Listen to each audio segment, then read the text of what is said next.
The infant's screams tore through the first-class cabin like a relentless siren, heart-wrenching and sharp. Every passenger within earshot winced, shifting uncomfortably or casting annoyed glances toward the source of the disturbance. But none dared to voice a complaint. Not when they looked at the man holding the child. Ji-won Park sat rigidly in his seat, his jaw clenched so tight it appeared physically painful.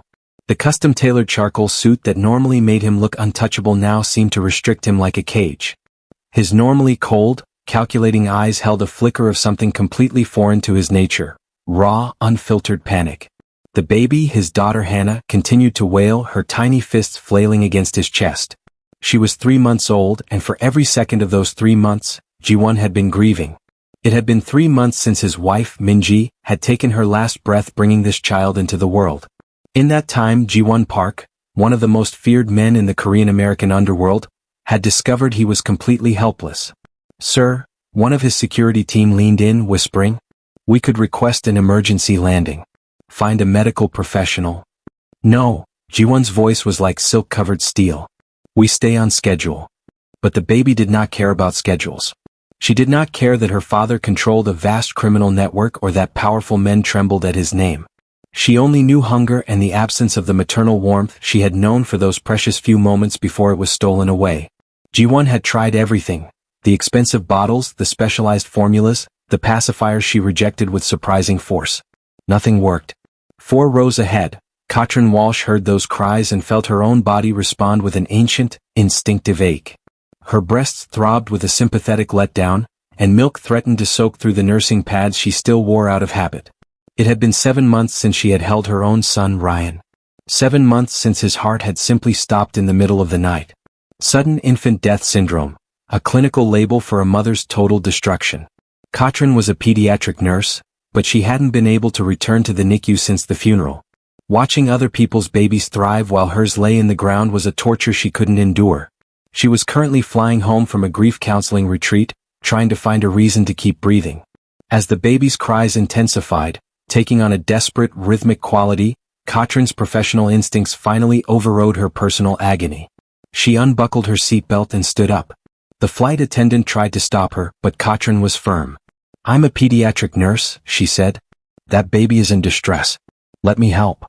As she walked toward the back of the first-class cabin, she saw the father. He looked like a king in exile, surrounded by men who looked like they were carved from granite. When Ji-won's eyes met hers, Katrin felt a jolt of pure, primal fear. He looked like a man who could order a death as easily as he ordered a drink. But then she looked at the baby, whose face was purple from screaming, and her fear vanished. "Sir," Katrin said, her voice steady. "I'm a nurse. She's not just crying, she's starving. She's refusing the bottle because she's searching for something else." Ji-won stared at her, his gaze stripping her down to her soul. "She won't take the formula," he said, his voice rough with exhaustion. "Her mother, she died 3 months ago." The shared recognition of grief passed between them in a silent flash. Katrin stepped closer, ignoring the subtle movement of the security team. "I lost my son 7 months ago," she whispered. "I am still producing milk. My body doesn't know he's gone." The silence that followed was heavy with the weight of the impossible. Ji-won looked at this stranger, a woman with kind eyes and a broken heart, offering the only thing that could save his daughter. In his world nothing was free. Everything had a price. But as Hannah let out another weak, jagged sob, the great Ji-won Park finally crumbled. "The restroom," he said, standing up with a fluid, predatory grace. "It will be private." He led her to the oversized lavatory, standing guard at the door like a sentinel. Inside, Katrin took the tiny infant into her arms. The moment Hannah felt the warmth of another human body, her cries softened into whimpers. Katrin unbuttoned her blouse, her heart racing. As she guided the baby to her breast, Hannah searched for a moment, then latched on with a desperate intensity. Tears blurred Katrin's vision. This wasn't Ryan, but the feeling of a life sustaining itself through her was a miracle she thought she'd never experience again. She sat on the closed lid of the toilet, rocking the child, feeling the tension drain out of the small body. Outside, Ji-won stood with his back to the door. He could hear the silence. It was more profound than any silence he had ever known. For the first time in 3 months, his daughter was quiet. He closed his eyes, a single tear escaping his iron control. He didn't know this woman's name, but he knew that he was now irrevocably bound to her. When Katrin emerged 20 minutes later, Hannah was fast asleep, her small face peaceful. Katrin handed her back to Ji-won, her fingers brushing his. The contact sent a jolt of electricity through her. "Thank you," Ji-won said, his voice low and dangerous. "You have no idea what you've done." "I do," Katrin replied softly. She needed to eat. And I needed to be needed. Ji-won pulled a card from his pocket. It was heavy, black cardstock with nothing but a name and a number embossed in gold. "My name is Ji-won Park. I'm staying at my estate in the hills. My driver will pick you up for dinner tomorrow night. Do not refuse me." It wasn't an invitation, it was a command. The next evening, a black armored SUV arrived at Katrin's modest apartment. The driver was a man named Sang-ho, who spoke very little but moved with the precision of a soldier. As they wound their way up into the exclusive enclaves of the Los Angeles hills, Katrin realized she was in over her head. The estate was a fortress, high walls, thermal cameras and armed men patrolling the grounds. Ji-won met her at the door. He had traded the suit for a soft cashmere sweater, but he still radiated power. He led her into a nursery that looked like it belonged in a palace. But the air was thick with tension. Hannah was crying again. "She hasn't eaten since the plane," Ji-won said, his face etched with a new kind of desperation. "The doctors say if she doesn't take a bottle by tomorrow, they'll have to admit her and use a feeding tube. I can't let that happen." Katrin didn't hesitate. She took the baby and began to nurse her. As she did, Ji-won sat in a chair across from her, watching with an intensity that made her skin prickle. "Why me?" she asked. "Surely you could have hired a wet nurse. Someone with no ties." "In my culture," Ji-won said, his voice dropping an octave, "there is an old tradition. My grandmother spoke of it often. It is called the milk bond. When a woman feeds a child from her own body, she becomes part of that child's soul. She is no longer a stranger. In the eyes of the old families, you have become Hannah's mother." Katrin gasped. "I'm just a nurse, Mr. Park." "You are much more than that now," he said. "The moment you fed the heir to the Park Syndicate, you stepped into a world you cannot simply walk away from. My enemies will see you as a vulnerability. My allies will see you as my wife." "Wife?" Katrin's voice pitched higher. "We don't even know each other." "I know everything I need to know," Ji-won said. "I had my people pull your records. I know about Ryan. I know about the SIDS diagnosis. I know you haven't worked in months. I know you're a woman who has lost everything and is looking for a reason to live." Katrin felt a surge of anger. "You had no right." "I have every right to protect my daughter," he countered, standing up and walking toward her. He stopped just inches away. "The world I live in is violent and cruel. But it is also a world of absolute loyalty. You saved my daughter's life. That makes you mine to protect. Forever." Katrin looked down at Hannah, who was now drifting off to sleep. She felt a connection to this child that defied logic. She looked back at Ji-won, seeing the pain behind his cold exterior. "I can't be what you want," she whispered. "I'm still grieving." "So am I," he said, reaching out to brush a stray hair from her forehead. "But perhaps we can grieve together. Stay here. Just for a week. Help her transition. If at the end of the week you want to leave, I will let you go. I will provide you with a new identity, a new home, and enough money to never work again. But give us this week." Katrin knew she should run. She should demand to be taken home. But then Hannah wrapped a tiny hand around Katrin's thumb, and the last of her resistance melted. "1 week," she agreed. The days that followed were a blur of quiet moments and underlying tension. Katrin spent her time in the nursery or the gardens, always with an armed guard a few paces behind. Ji-won was always there, joining her for meals that were silent but charged with an unspoken energy. He told her stories of his childhood in Seoul, of the weight of the legacy he had inherited. She told him about Ryan's laugh and the way the sun used to hit his nursery in the mornings. By the 5th day, the atmosphere in the house shifted. News of the milk bond had leaked to the other families. Ji-won's phone rang constantly. One evening he came into the nursery looking grimmer than usual. "The Choi family has requested a meeting," he said. "They want to see the woman who has claimed the position of the Park matriarch." "I haven't claimed anything," Katrin cried. "In their eyes you have. If I don't show you to them, they will think I am weak. They will think I am hiding something. And in my world, weakness is a death sentence. So I'm a prop?" Ji-won grabbed her shoulders, his eyes blazing. "You are the most important person in this house. Do you understand? I'm not asking you to be a prop. I'm asking you to stand by my side. Because I don't want to let you go at the end of the week." Katrin felt her heart hammer against her ribs. Ji-won. I've watched you these last few days, he said, his voice softening. I've watched the way you look at Hannah. I've watched the way you've started to come back to life. You think you're helping us, but the truth is we're helping you. You need this as much as we do. He was right. For the first time in 7 months, the darkness in Katrin's mind had begun to recede. She felt useful. She felt seen. And she felt a growing, terrifying attraction to the man standing in front of her. The meeting with the Choi family was held in a private room at an upscale restaurant in Koreatown. Katrin wore a dress Ji-won had bought for her, a deep emerald silk that made her eyes pop. She felt like an imposter, but when Ji-won took her hand as they walked in, she felt a surge of strength. The head of the Choi family, an elderly man with eyes like a hawk, studied her for a long time. So, he said in Korean, which Ji-won translated. This is the one who carries the bond. She is not of our blood. She carries the life of my daughter in her veins, Ji-won replied, his voice echoing with authority. That is more than enough blood for me. The old man nodded slowly. Then she is Park. And the Park family is strong. As they left the restaurant, a sudden commotion broke out. A black van screeched to a halt and several men jumped out, guns drawn. Ji-won reacted instantly, shoving Katrin behind him and pulling his own weapon. The sound of gunfire shattered the night. Ji-won's security team returned fire, the air filling with the smell of cordite and the screams of bystanders. Get her to the car. Ji-won roared. Sang-ho grabbed Katrin's arm, practically dragging her toward the SUV. She looked back and saw Ji-won standing his ground, a figure of lethal grace amidst the chaos. He was a monster, she realized. A beautiful, protective monster. They made it back to the estate, the adrenaline still coursing through Katrin's system. She waited in the foyer, her hands shaking, until Ji-won walked through the door an hour later. He was covered in soot, and a thin line of blood ran down his temple. Katrin ran to him, her professional training taking over. She grabbed a cloth and began to dab at the wound. You're hurt, she whispered. He caught her wrist, his eyes burning into hers. I told you it was a dangerous world. I don't care, she said, and she realized she meant it. I don't care about the danger. I don't care about the rules. I just want to know that you're okay. Ji-won pulled her into his arms, holding her so tight she could barely breathe. I am now, he murmured into her hair. The week is up, Katrin. Do you want to leave?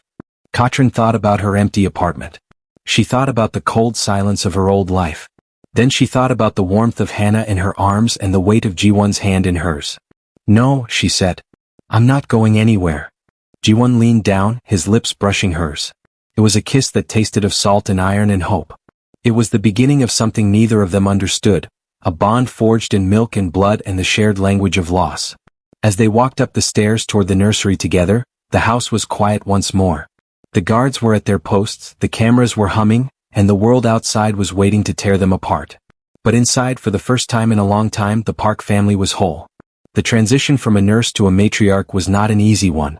In the months that followed, Katrin had to learn the intricate politics of the underworld. She learned which families were allies and which were waiting for a moment of weakness. She learned how to spot a tail and how to use a firearm, though Ji-won prayed she would never have to. But more importantly, she learned how to love again. She watched Hannah take her first steps in the rose garden, with Ji-won cheering her on like any other father. She found herself laughing at the dinner table, the sound echoing through the halls that used to be so cold. Ji-won changed too. The hardness around his eyes softened when he looked at Katrin. He became a man who balanced the demands of his empire with the needs of his family. He never forgot Minji and he never asked Katrin to forget Ryan. They built a shrine in the garden, a quiet place where they could go to remember the lives they had lost while celebrating the life they had found. The milk bond had done more than save a baby's life. It had saved 2 souls who were drowning in their own sorrow. It had created a family where there was only wreckage. One afternoon, Katrin sat on the porch watching Hannah play on the grass. Ji-won came up behind her, wrapping his arms around her waist. What are you thinking about? He asked. I was thinking about that flight, she said, leaning back against his chest. About how much I hated that baby screaming. Ji-won laughed, a low, rich sound. I hated it more. I thought my life was over. It was, Katrin said, turning in his arms to face him. The old life was over. But this one is just beginning. Ji-won kissed her, a deep, lingering kiss that promised a future they would build together, day by day, breath by breath. The sirens were gone, replaced by the quiet hum of a house filled with love. And as the sun set over the hills, casting a golden glow over the fortress they called home. Katrin knew she was exactly where she was meant to be. The legacy of the Park family would continue, not just through blood and power, but through the courage of a woman who chose to love when it would have been easier to stay broken. The bond was unbreakable, a tether that held them fast against the storms of the world. And as Hannah's laughter rang out across the garden, it was the only sound that mattered. Or to me, Jiwon's jaw clenched, the muscle jumping in his cheek as he fought for control. Katrin, I know loss. I watched Minji die bringing our daughter into the world. I watched her bleed out while doctors tried everything to save her. I held her hand as the light left her eyes, knowing that I was losing my wife and my daughter was losing her mother before she'd even taken her first breath. I know the hollow ache of a life cut short. Tears streamed down Katrin's face, hot and unchecked. I'm so sorry, Jiwon. I didn't know. Don't be sorry. Just don't write us off because you're scared. He leaned closer, the scent of expensive sandalwood and something sharp, like rain on hot asphalt, clinging to him. His forehead nearly touched hers. These past few days I've watched you be so brave. Brave enough to feed a stranger's child when she was starving, brave enough to walk into a world you didn't understand, brave enough to love my daughter even knowing you'd have to leave her. Don't tell me you're too scared to try. Try what? Katrin's voice was barely a whisper, lost in the quiet hum of the nursery. This. And then he was kissing her. It was gentle at first, a soft press of lips that asked permission rather than demanding surrender. Katrin froze for half a heartbeat, Hannah still sleeping in her arms, every rational thought screaming that this was wrong, that he was a man of shadows and she was a woman of wounds. But then Jiwon's hand slid into her hair, his fingers firm against her scalp, and she melted into the kiss like she was coming home after a long, bitter winter. He tasted like coffee and danger and something uniquely him that made her head spin. His other hand came up to cradle her face, holding her like she was precious, like she was sacred. The kiss deepened, and Katrin felt 6 months of walls, built stone by stone around her heart since the funeral of her son, finally crumbling. When they finally broke apart, both breathing hard in the dim light, Jiwon rested his forehead against hers. Stay, he whispered, his voice cracking. Not for a week. Stay. I can't, she breathed, though her heart was already betraying her. You can. His voice was fierce now, desperate. Hannah needs you. I need you. And unless I'm completely misreading things, Katrin, you need us too. Katrin looked down at the sleeping baby in her arms, the tiny miracle that had brought her back to life. Then she looked back up at the dangerous, beautiful man offering her a life she'd never imagined. A life that terrified her, yet a life that somehow felt more real than the ghost-like existence she'd been leading. I'm scared, she admitted. So am I. Jiwon kissed her forehead, soft and reverent. But I'm more scared of letting you walk away. Before Katrin could respond, Hannah stirred, letting out a small, bird-like whimper. She automatically began rocking the infant, maternal instincts kicking in with a force that surprised her. Jiwon watched them, and the expression on his face stole Katrin's breath. It was possessive and protective, full of so much longing it physically hurt to see. Let me put her down, she said softly. Together they moved to the crib, a beautiful thing of carved wood and soft linens.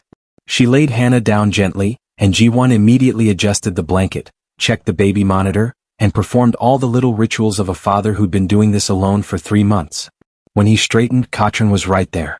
Suddenly the air between them was charged again, heavy with the weight of things unsaid.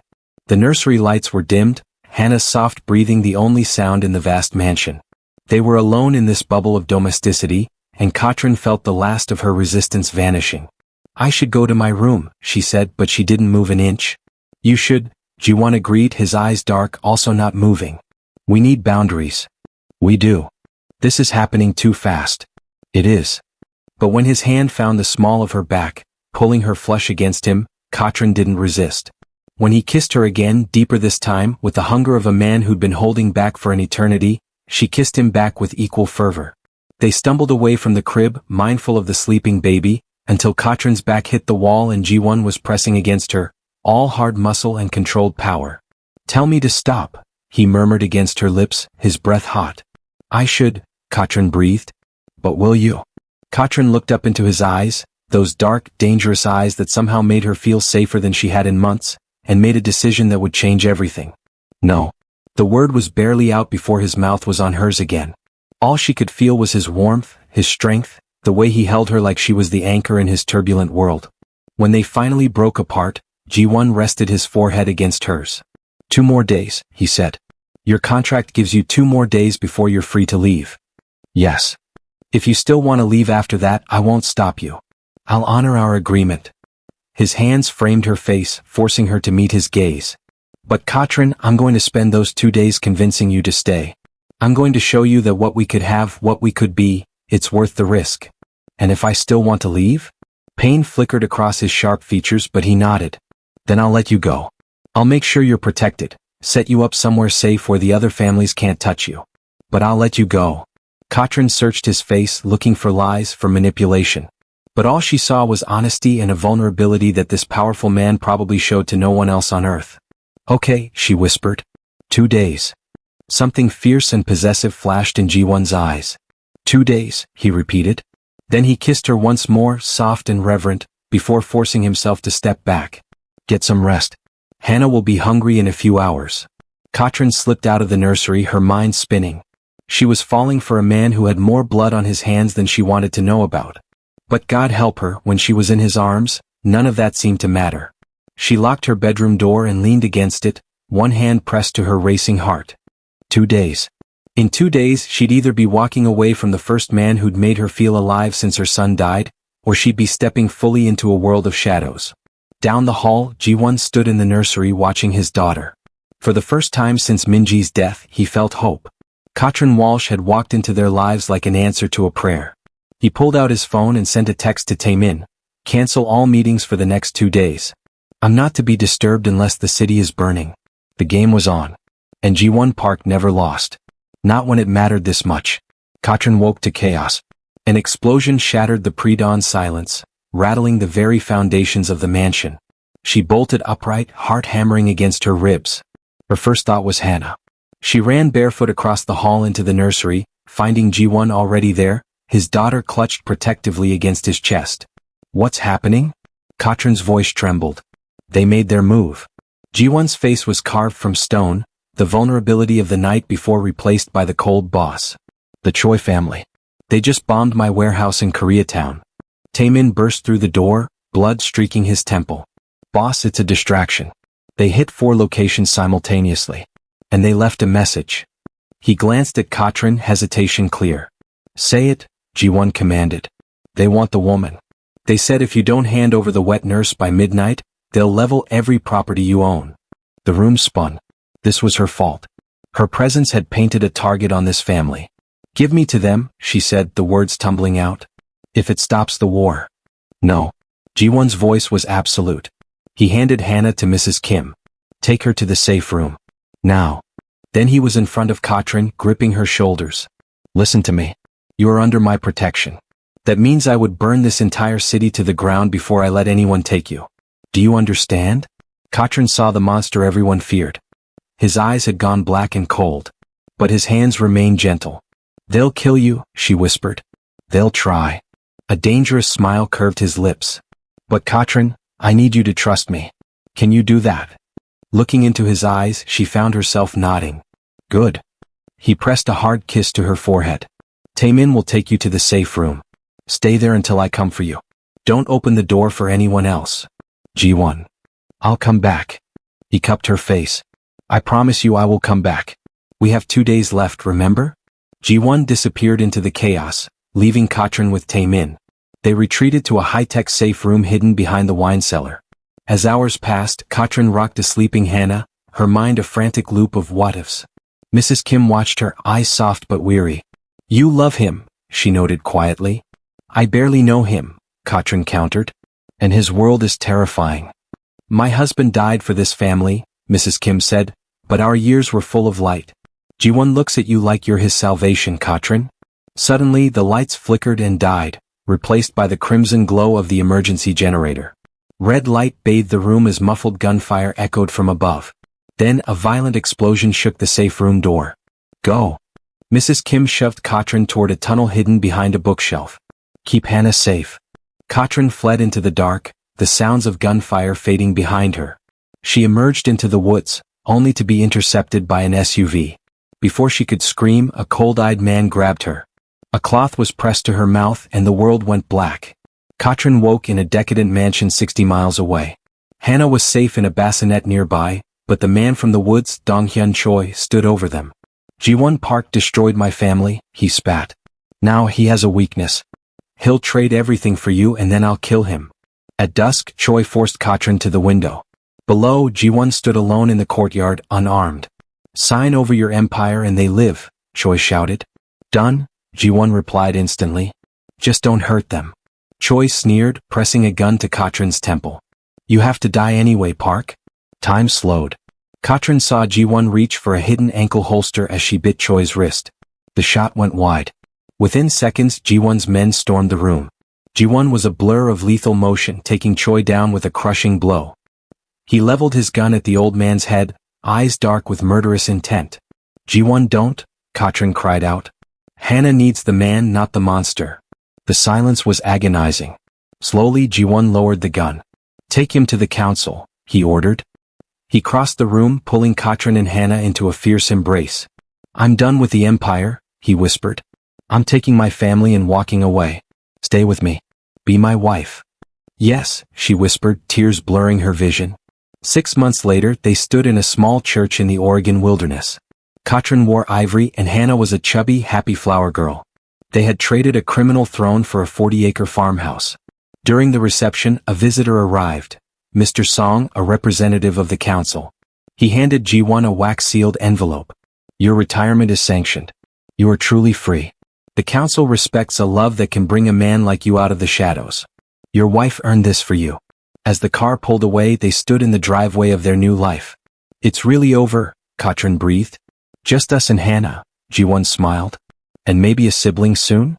Katrin took his hand, placing it on her stomach. 4 weeks along. I wanted to tell you today. Ji-won let out a jubilant laugh, sweeping her into the air. In the quiet of the Oregon night, Hannah let out a hungry cry from the porch. She's ready for dinner, Katrin said, smiling. Then let's go, Ji-won replied. Together. Katrin looked at the dark trees, no longer afraid. She had walked into a storm, but she had finally found her home.